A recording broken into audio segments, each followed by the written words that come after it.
Asal muasal Avalokitesvara Bodhisattva. Beliau adalah seorang mahasatwa, sang makhluk agung, yang merupakan suatu adaptasi simbolis Buddhis yang terbaik dan terindah. Beliau adalah perwujudan dan simbolisasi welas asih dari Sang Buddha Sakyamuni. Karena dipandang sebagai salah satu aspek yang terpenting dari Bodhi atau pencerahan. Menurut paham Mahayana Bodhisattva, Avalokitesvara sebagai Dhyani Bodhisattva beremanasi menjadi Sakyamuni Buddha, yaitu Samyak Sambuddha keempat. Pada masa kalpa keberuntungan ini, asal muasal Avalokitesvara ditemukan dalam teks-teks agama Buddha awal, bahkan sebelum kemunculan Mahayana. Yang pertama, dari teks Mahavastu yang berasal dari Skemahasinga, Lokatavarudin. Ada 2 sutra dalam Mahavastu yang diberi nama Avalok. Itu sutra. Nama Avalokita. Menjadi cikal bakal terbentuknya nama Avalokitesvara. Alkisah Sutra. Ini juga dipaparkan oleh para Buddha masa lampau. Avalokita Sutra yang pertama mengisahkan tentang Sang Bodhisattva atau bakal Buddha menaklukkan Mara. Sang Buddha dalam sutra tersebut berkata, bagi para biksu, mendengarnya dari bibir Sang Bhagava, menjalankannya sebagai sebuah kebenaran. Ini dapat menjadi manfaat dan kesejahteraan banyak makhluk.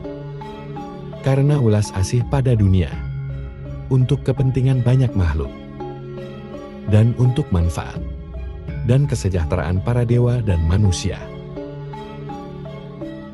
Ketika Bodhisattva berdiri di pantai ini, menerangi pantai seberang, kondisi dari peninjauan tersebut berada pada masa kini. Para dewan dengan kekuatan yang besar memuja tata kata, dengan pemujaan yang tertinggi dan menghormatinya, dengan penghormatan yang tertinggi. Makhluk sepertinya, Pertapa Kotama memiliki welas asih agung.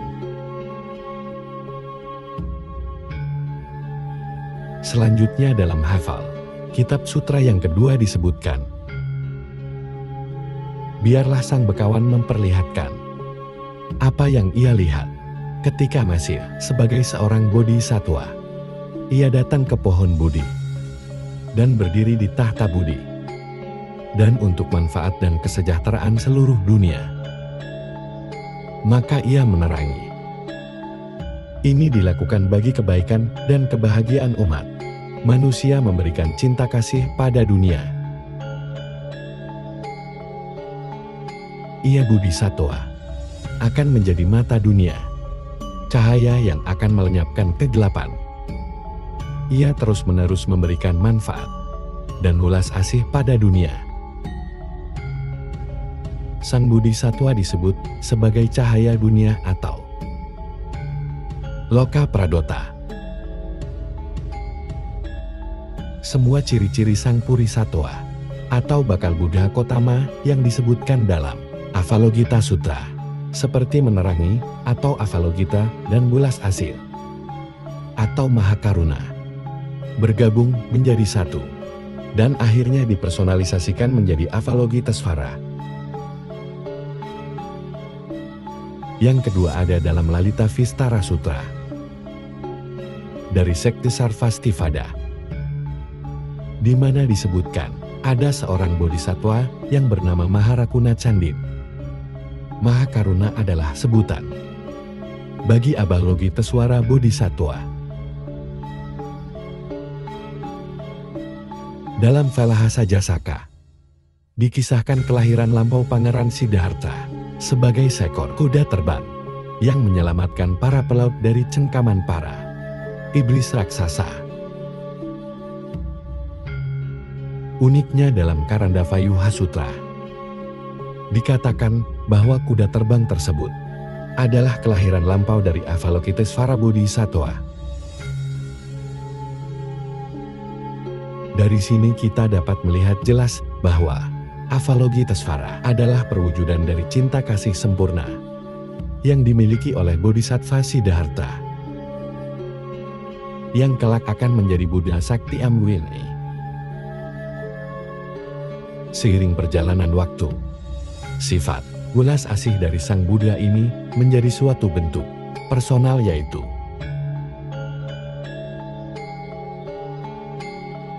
beberapa perwujudan personal dari Avalokitesvara. Ini tampaknya dipengaruhi oleh beberapa dewa Hindu. Nilakanta Avalokitesvara dipengaruhi oleh Dewa Siva. Eka Dasamuka Avalokitesvara dipengaruhi oleh Dewa Eka Dasarudra.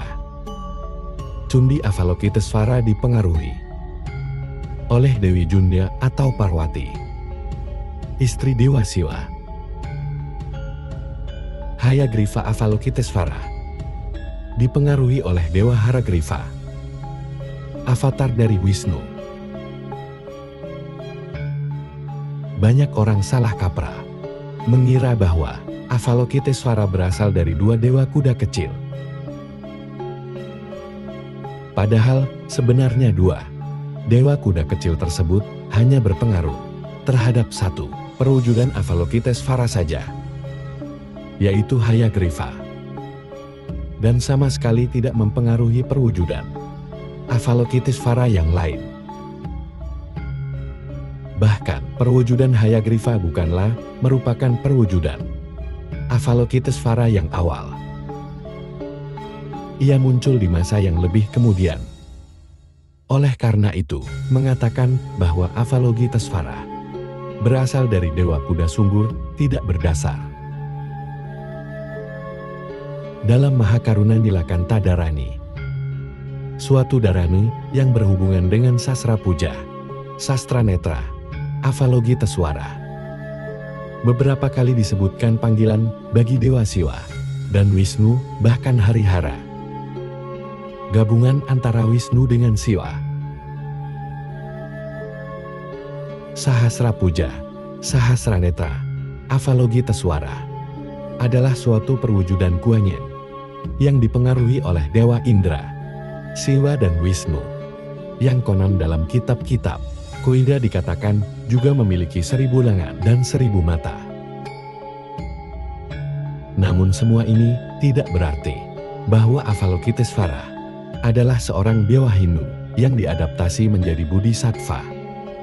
Karena hanya beberapa perwujudan dari Avalokitesvara saja yang berasal dari agama Hindu. Perwujudan asli Avalokitesvara yang bernama Arya, Avalokitesvara Bodhisattva, adalah perwujudan yang asli Buddhis, tidak dipengaruhi oleh dewata Hindu manapun. Bahkan sebelumnya, kita telah melihat bahwa Avalokitesvara sebenarnya berasal dari perwujudan cinta kasih Sang Buddha sendiri, yang disimbolisasikan sebagai Bodhisattva, yang maha welas asih, yang selalu siap dan sigap dalam menolong semua makhluk. Lagi pula dalam sutra-sutra Buddhis, memang dikatakan bahwa Avalokitesvara dapat berwujud sebagai dewata Hindu karena upaya kausalnya untuk menolong para makhluk.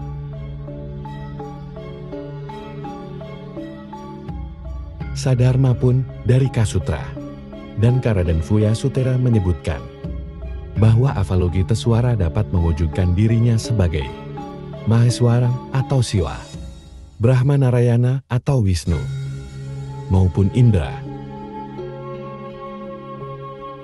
Di dalam Sutra Karandavaya juga disebutkan bahwa Narayana terlahir dari hati Avalokitesvara dan Maheswara terlahir dari dahi Avalokitesvara.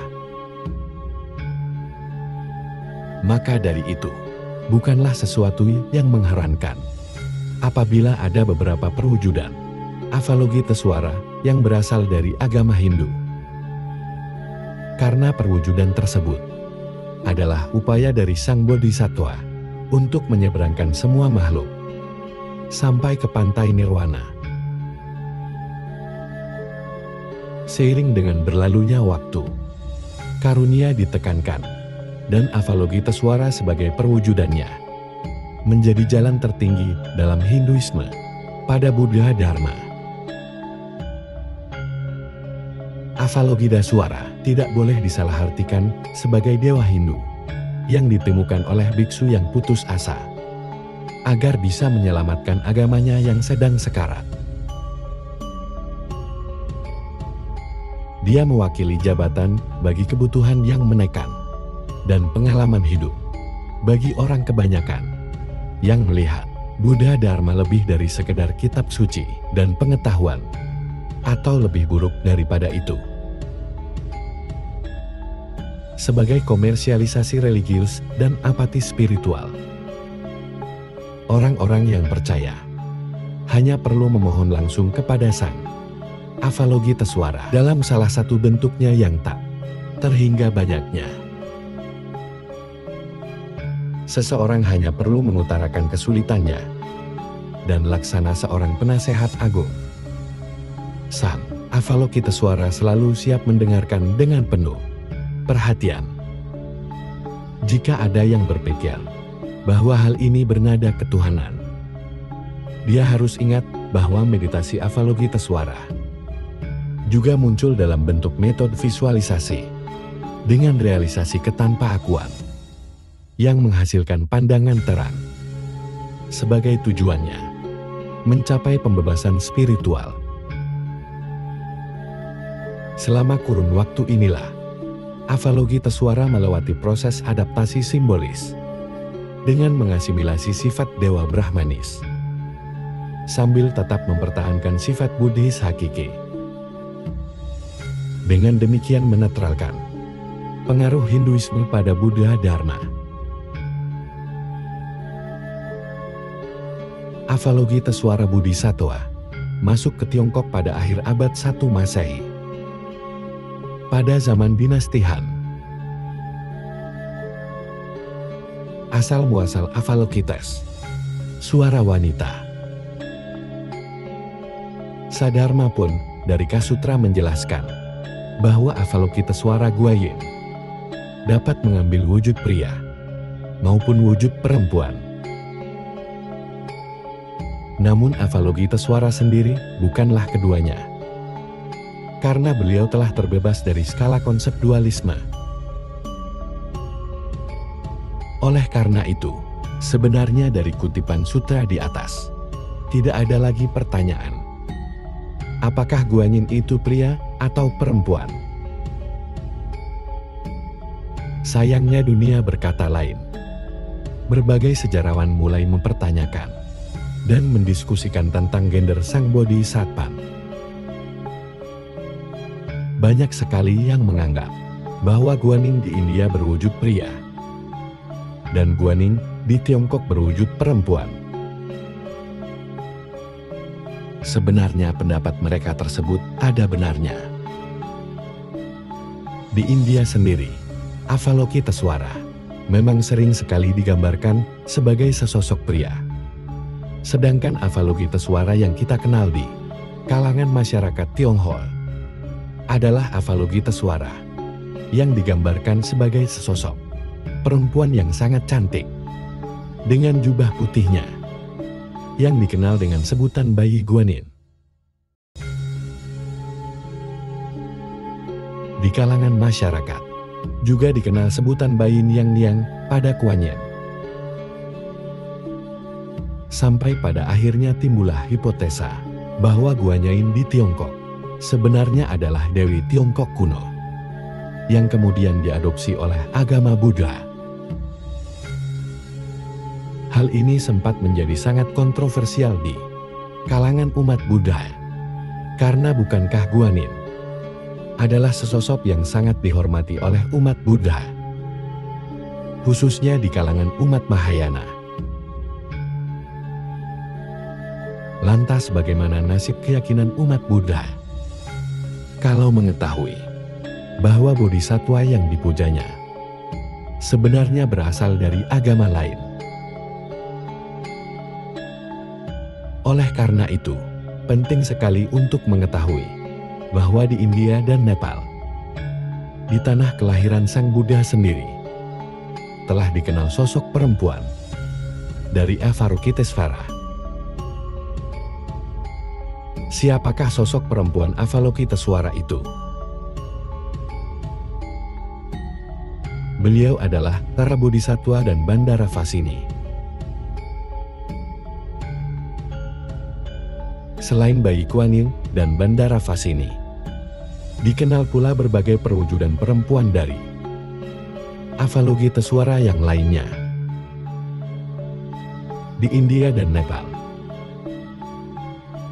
Seta Bhagawati, Avalokitesvara. Tubuh Seta Bhagawati berwarna putih dan mirip dengan Bandara Vasini, Avalokitesvara. Ia terlahir dari kesucian Samadhi Maha melihat dari Maha Vairocana Buddha.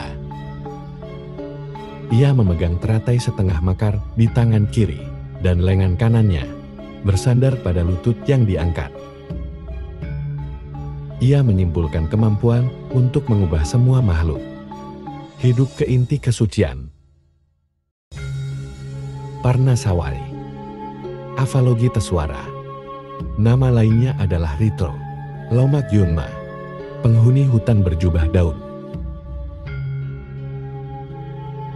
Parnasawari tinggal di dalam hutan di pegunungan. Hutan tempatnya tinggal dipenuhi oleh pohon-pohon ajaib. Dan seluruh tanah hutan tersebut ditumbuhi berbagai macam bunga yang beraneka warna. Ia hidup dalam warna, aroma dan tekstur hutan. Ia adalah dewi penyembuhan dalam Buddhisme India. Kecantikannya merefleksikan keindahan hutan, dan kulitnya bercahaya emerald. Tubuhnya dihiasi berbagai macam benda natural, seperti sayap bunga, buah, dan beri. Ular berwarna putih berada di lehernya seperti kalung. Hutan tempatnya tinggal merupakan tempat di mana banyak harta rahasia, obat-obatan. Karena safari mampu menyembuhkan bahkan penyakit dan epidemik yang sangat mematikan. Pakaian yang dipakainya menyimbolkan alam yang berhubungan dengan kekuatan penyembuhannya. Ia memakai rok dedaunan dan tampak harmoni dengan alam hutan sekitar. Roknya dihiasi oleh bunga dan buah-buahan. Ular putih mengelilingi lehernya bagaikan kalung dan bertahtakan bunga. Ular-ular putih kecil menghiasi rambutnya. Parnasawari memakai baju dan ornamen yang terbuat dari daun-daun, obat-obatan. Bertubuh kuning dan tampak segar. Bugar mempunyai 3 wajah. Dengan wajah perempuan muda. Dan 6 tangan memegang vajra emas lasso. Kapak vajra kecil. Daun segar panah. Dan busur dengan posisi duduk berlutut. Ia mempunyai 3 mata di muka tengah, dan muka lainnya berwarna merah dan putih. Parnasavaris sebenarnya berasal dari seorang dewi hutan, yang diasosiasikan dengan suku Safari di India kuno. Dan praktek penyembuhan. Suku Sawari mempunyai ritual tarian penyembuhan. Dan posisi menari, ini dipakai sebagai ikon Parnasawari.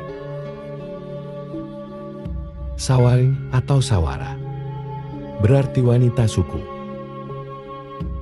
Pakaian para wanita suku Sawara mirip dengan Parnasawari.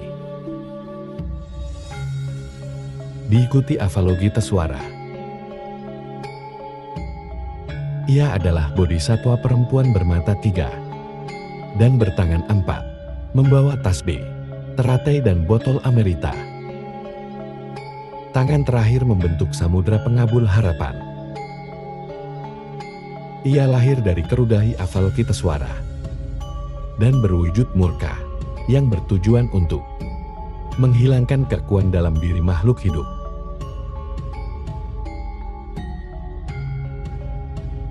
Cundi Avalokiteswara. Cundi Avalokiteswara pertama kali dibahas di Karandavoya. Dalam bentuk ini, dia juga dikenal seperti halnya Prajana Paramita sebagai ibu dari 700.000 Buddha di 3 alam. Cundi Bodhisattva mampu memverifikasi karma buruk dan memberikan dukungan pada praktek dharma, bahkan memberikan keberuntungan. Cundi Bodhisattva tercantum dalam kitab Mahacundi Darhani Sutra. Cundi Bodhisattva adalah bodhisattva yang berkaitan dengan kebijaksanaan, umur panjang, pemberian keturunan, hujan, dan kerukunan suami istri. Cundi memakai jubah putih, mahkota dengan patung Buddha, serta banyak ornamen-ornamen dan permata. Tubuh Cundi berwarna kuning dan mempunyai 3 mata, serta 18 tangan. 18 tangan tersebut menyimpulkan 18 kualitas orang Buddha. Tara Bodhisattva. Tara dalam tradisi Prajayana, pemegang aktivitas para Buddha serta ibu dari para Buddha. Tara berkembang dari Dewi Hindu yang bernama Tara, dan kemudian diadopsi oleh agama Buddha, dan menjadi Bodhisattva, dengan riwayat yang berbeda dengan Dewi Tara dalam agama Hindu. Tara muncul dalam agama Buddha sejak abad ke-5 Masehi. Tara adalah pasangan wanita dari Amoghasiddhi Buddha dan memegang elemen udara.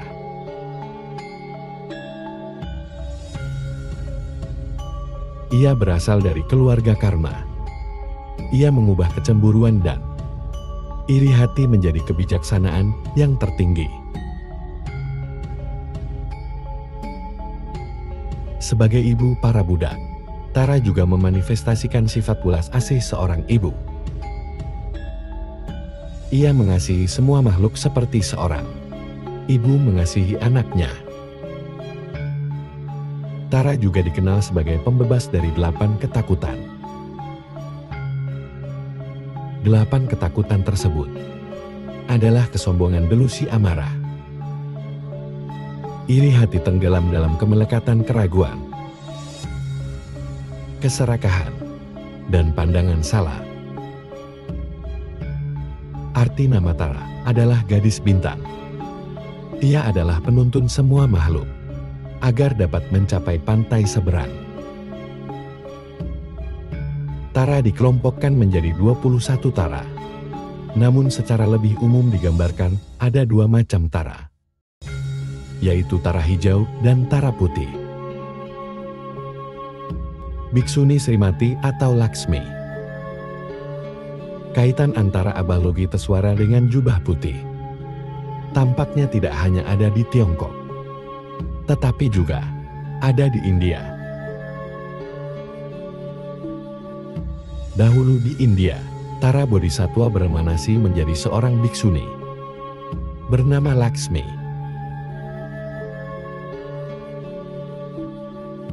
Biksuni tersebut dikenal sebagai pendiri tradisi Ngungai yang berasal dari Kashmir. Ia menguasai 5 cabang seni dan ilmu pengetahuan, dan selalu menjalankan sila dengan baik. Menolak untuk menikah. Ia menjadi biksuni. Dari kisah ini diketahui bahwa sejak di India, Avalokiteswara memang sudah dikaitkan dengan jubah putih dan vas. Sehingga tidaklah heran jika di Tiongkok, Avalokiteswara digambarkan sebagai perempuan berjubah putih, memegang vas.